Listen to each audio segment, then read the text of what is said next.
Have you ever found yourself captivated by the ancient tales of prophets who stood against tyrants, summoned miracles from the skies, and embarked on journeys that blurred the lines between history and myth? Well, my friend, today I'm thrilled to guide you through one of the most intriguing stories from the depths of biblical lore, the epic saga of Elijah, the unyielding prophet whose hidden exodus carried him from the troubled kingdoms of ancient Israel straight into the rugged heart of Africa. This is Elijah's African journey, the prophet's hidden exodus. Close your eyes for a moment and envision the parched earth of the Holy Land, the distant rumble of thunder over sacred mountains, and the whisper of divine purpose in the wind. We're about to dive deep into this narrative layer by layer, exploring not just the events, but the cultures, conflicts, and enduring mysteries that make it timeless. Let's walk this path together, as if we're companions on the road, uncovering secrets long buried in the sands of time. To grasp the full weight of Elijah's story, we must first transport ourselves back to the turbulent 9th century BCE, a period when the ancient Near East was a cauldron of emerging empires, fragile alliances, and clashing beliefs. Following the death of King Solomon around 931 BCE, the once mighty united monarchy of Israel fractured into two rival states. In the north, the kingdom of Israel flourished under dynamic rulers, its capital Samaria perched on a hill overlooking fertile valleys teeming with vineyards and olive orchards. This northern realm was a crossroads of commerce, where merchants from distant lands bartered goods along vital trade arteries like the King's Highway. Stretching from the Arabian deserts to the Euphrates River, caravans carried exotic spices from Yemen, fine textiles from Tyre, and precious metals mined from the hills of Anatolia, fueling an economy that rivaled its neighbors. Yet, this prosperity masked deep spiritual divisions, especially during the reign of King Ahab, who held the throne from approximately 874 to 853 BCE, a 22-year rule etched in both biblical texts and ancient inscriptions. Ahab himself was a complex figure, a warrior king whose military exploits are immortalized in the annals of his enemies.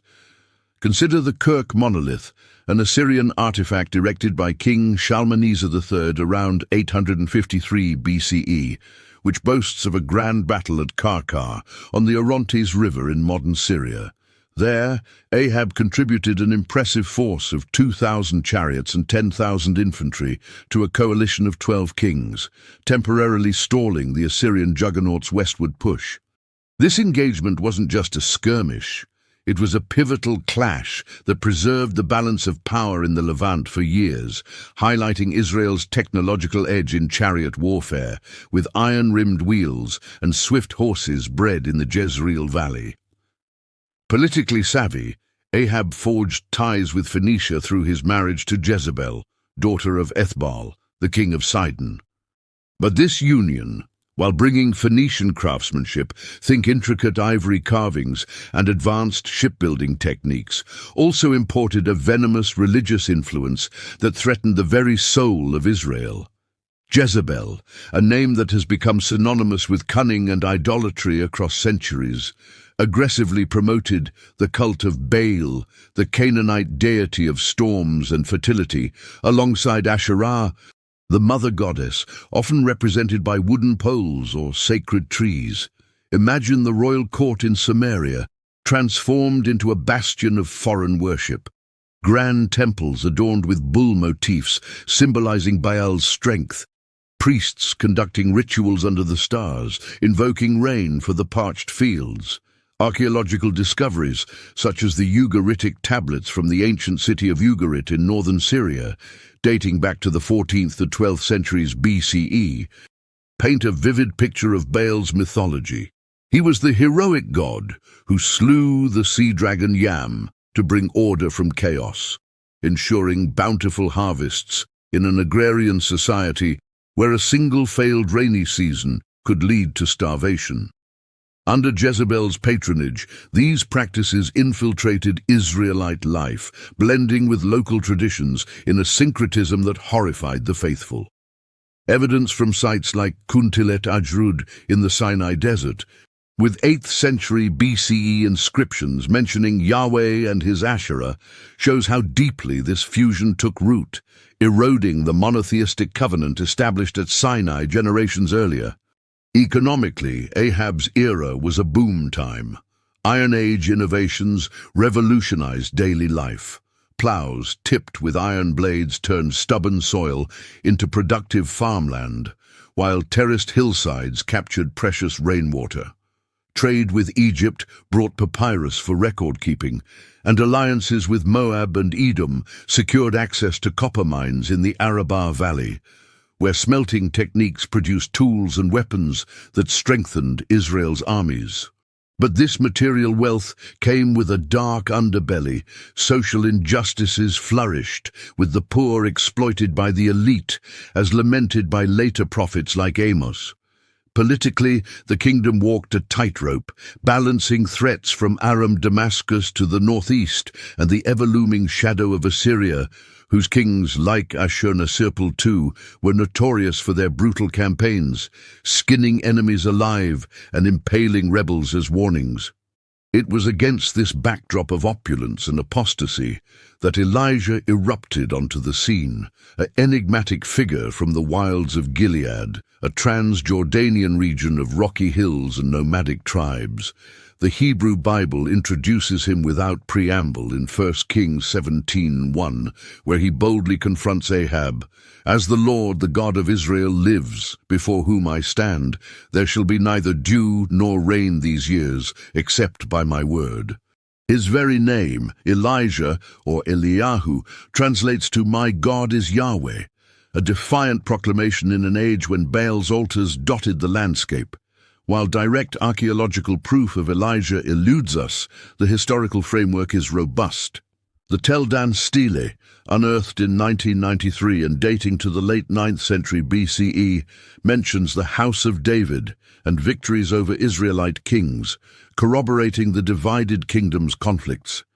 Similarly, the Mesha stele, or Moabite stone, from around 840 BCE, recounts Moab's rebellion against Israel under Omri and Ahab, affirming the dynasty's reach and the era's volatility.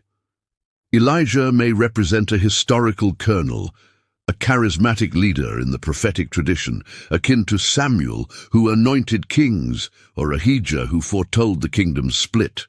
The drought Elijah proclaimed was no mere natural calamity. It was a cosmic challenge, stripping Baal of his supposed power over the elements.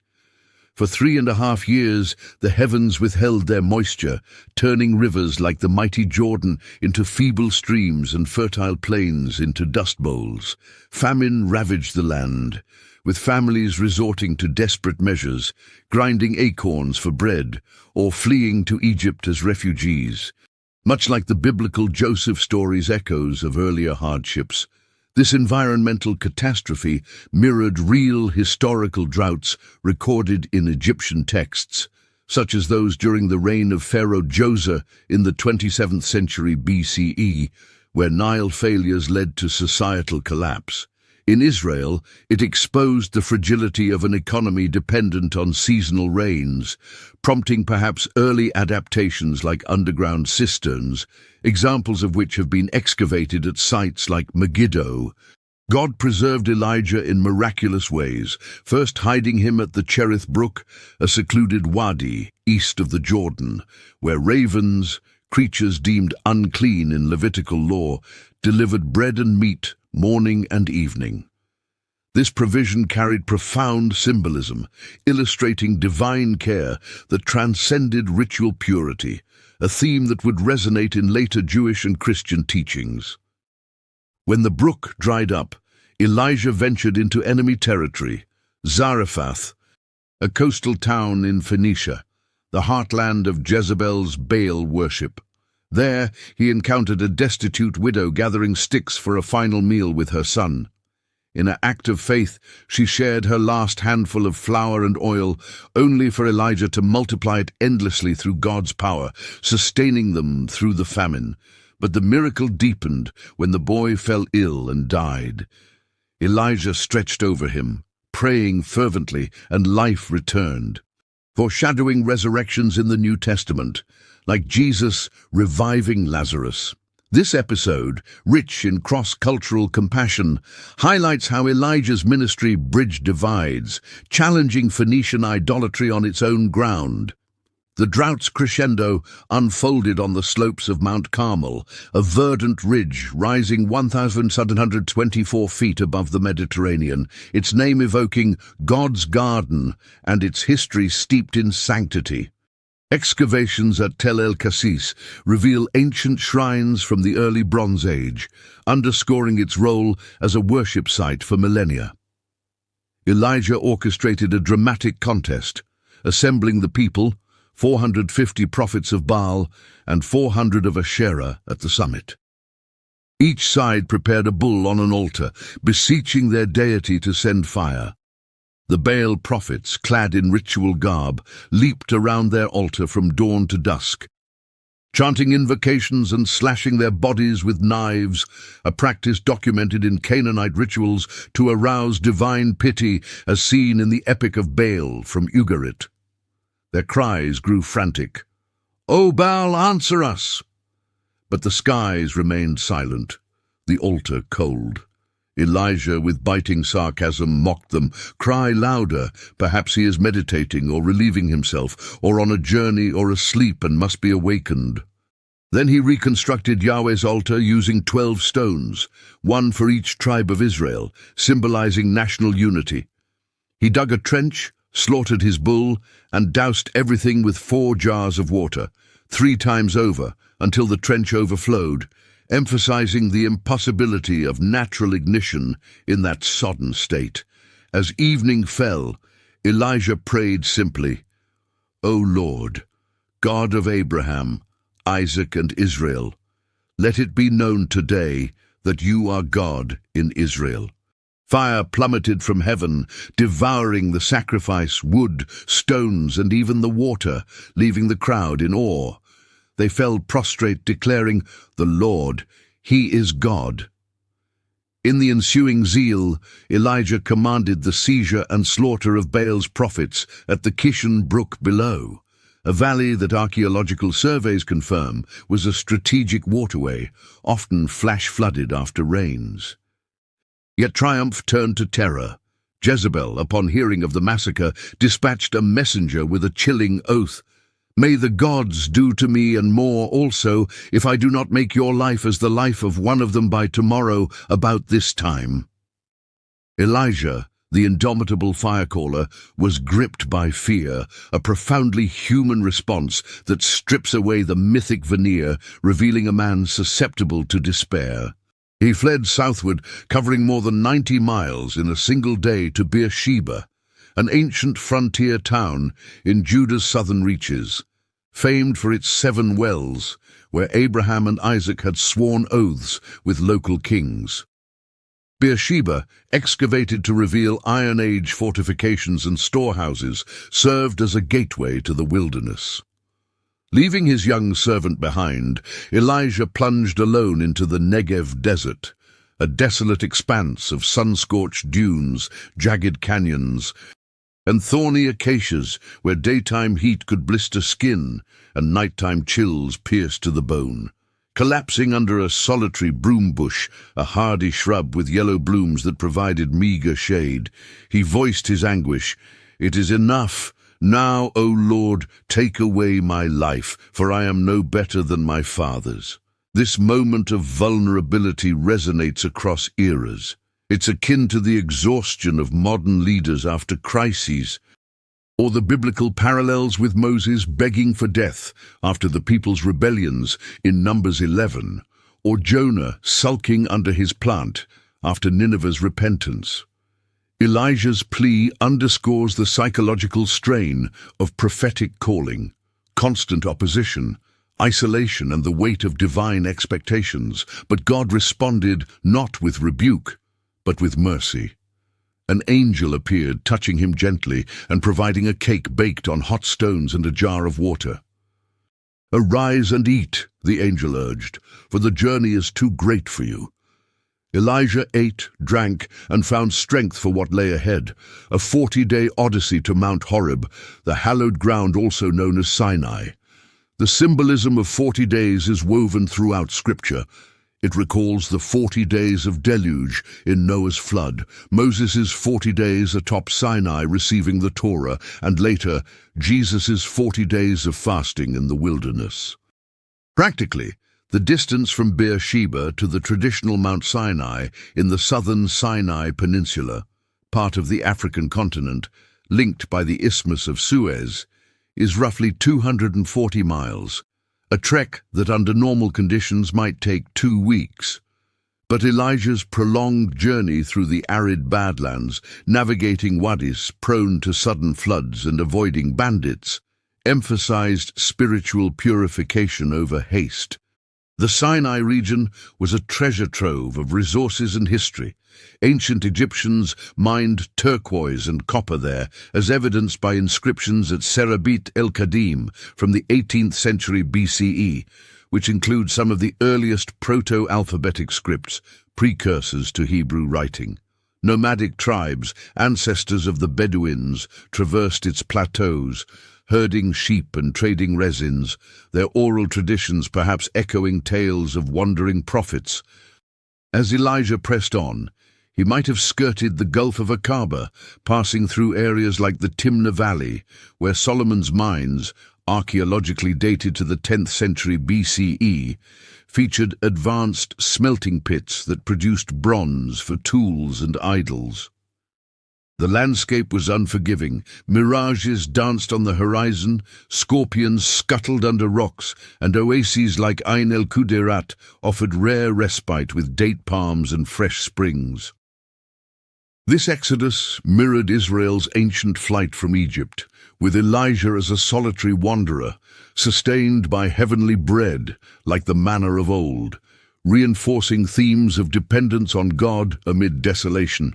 Upon reaching Mount Horeb, traditionally identified as Jebel Musa, a granite peak soaring 7,497 feet in Egypt's St. Catherine area, Elijah sought shelter in a cave, a crevice amid the crags that has inspired pilgrims for ages. This site, later home to the 6th century saint, Catherine's monastery, safeguards relics like icons of Elijah and ancient manuscripts discovered in the 19th century. Alternative theories propose locations like Jabal al-Lawz in northwestern Saudi Arabia, where explorers in the 1980s and recent 2020s expeditions have claimed to find a blackened summit, a split rock gushing water, and calf altars, fueling debates among biblical archaeologists. Regardless, in that cave, God posed a probing question. "What are you doing here, Elijah?" The prophet lamented his solitude, convinced he alone remained faithful amid Israel's wholesale defection. God's response was a masterful revelation. He instructed Elijah to stand on the mountain as the Lord passed by. First came a gale-force wind, shattering rocks and uprooting boulders, but Yahweh was not in the wind. Then an earthquake rattled the earth, and cracking the ground, but God was not in the quake. A blazing fire swept through, but again not there. Finally, after the tumult, a still small voice, a delicate whisper, enveloped him. This theophany, detailed in 1 Kings 19, contrasted sharply with Moses' encounters at the same mountain, thunder, lightning, and thick clouds in Exodus 19. Yet it conveyed a profound truth. Divine presence often manifests in subtlety, not spectacle, inviting introspection over awe. In that whisper, God reassured Elijah he was not alone. 7,000 in Israel had not bowed to Baal, a remnant preserving the faith.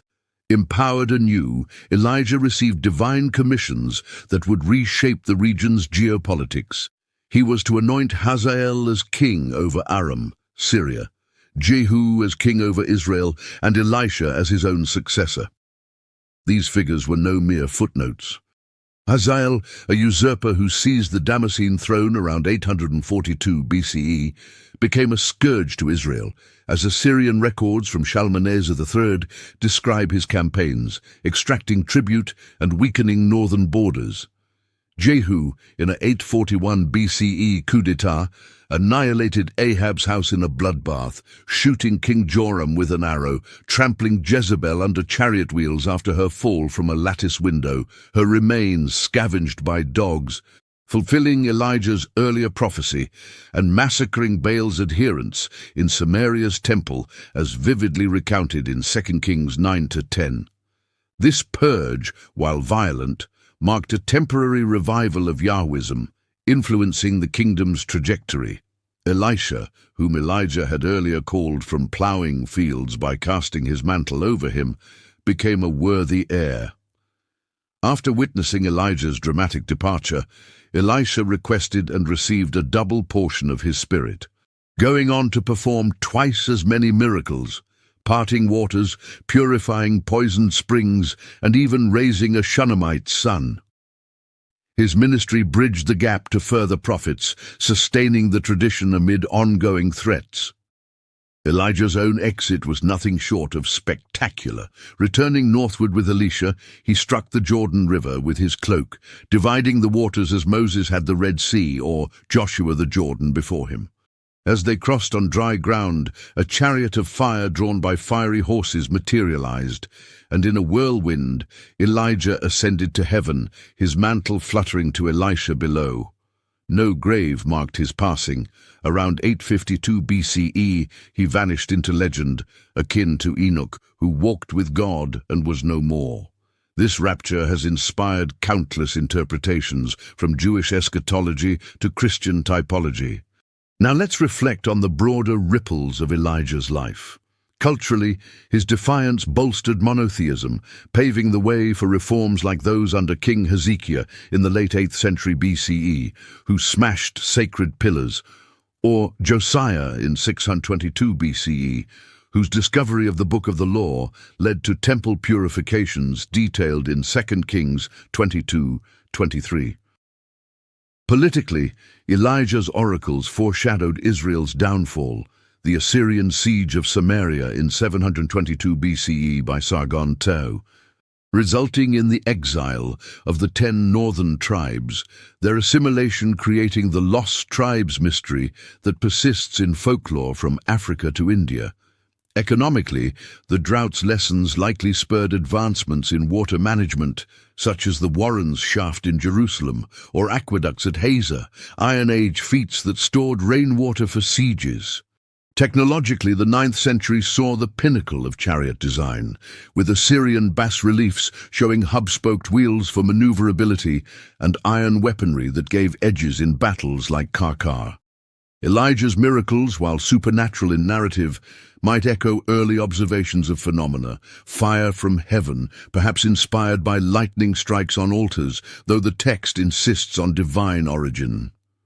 On a global scale, Elijah's legacy transcends borders.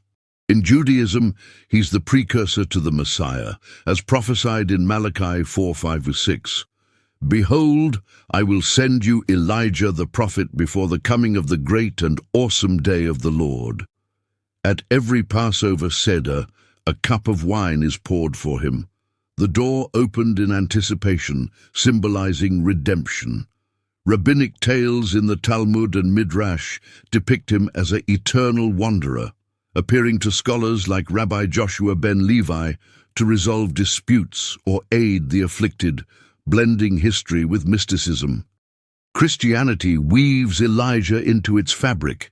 Jesus affirms John the Baptist as Elijah returned in spirit, Matthew 11:14, fulfilling the Malachi promise, while at the Transfiguration on Mount Tabor, Matthew 17, Elijah converses with Moses and Jesus, representing the prophets and law endorsing the Messiah. Early theologians like Tertullian saw Elijah's ravens as prefiguring God's provision through unexpected means, inspiring missions to Gentiles. In Islam, Elijah appears as Elias in the Quran, Surah As-Safat 37, 123, 1-32. A righteous prophet who warned his people against idols, much like in Baal's contest, and was elevated to a high place. Sufi mystics venerate him as a spiritual guide, with shrines in places like Baalbek in Lebanon or Mosul in Iraq, where legends say he drank from immortal springs. Controversies swirl around the tale. Geographically, is Horeb the Egyptian Jebel Musa or Saudi Jabal al-Lawz? Proponents of the latter, like Bob Cornuke's Base Institute expeditions in the 2000s, cite Google Earth imagery of a vast plain for encampments and a cave with ancient petroglyphs. But Egyptologists counter with the peninsula's long-standing pilgrimage tradition and Nabatean ruins.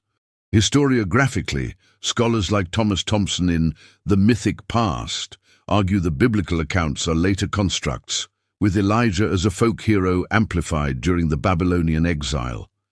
Yet artifacts like the 9th century seal from Megiddo bearing Shema, servant of Jeroboam, a contemporary king, lend credence to the era's royal intrigues. Delve into lesser-known facets. In Haifa, Israel, the cave of Elijah draws interfaith visitors, Jews praying for his return, Christians meditating on his ascension, Muslims honoring Ilyas, with walls etched in centuries of graffiti. African connections deepen in Ethiopian Christianity, where the Kebra Nagast links Solomon's lineage but reveres prophets like Elijah, influencing festivals with fire rituals echoing Carmel.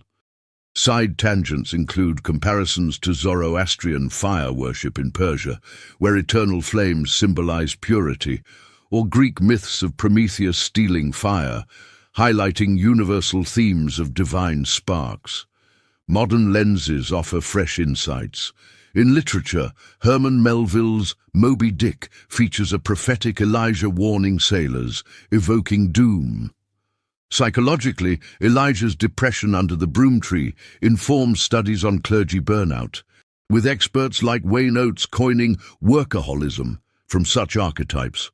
Politically, figures like Mahatma Gandhi drew from prophetic resistance, standing against empires without violence, while in environmental discourse, the drought warns of climate hubris, paralleling today's Sahel famines.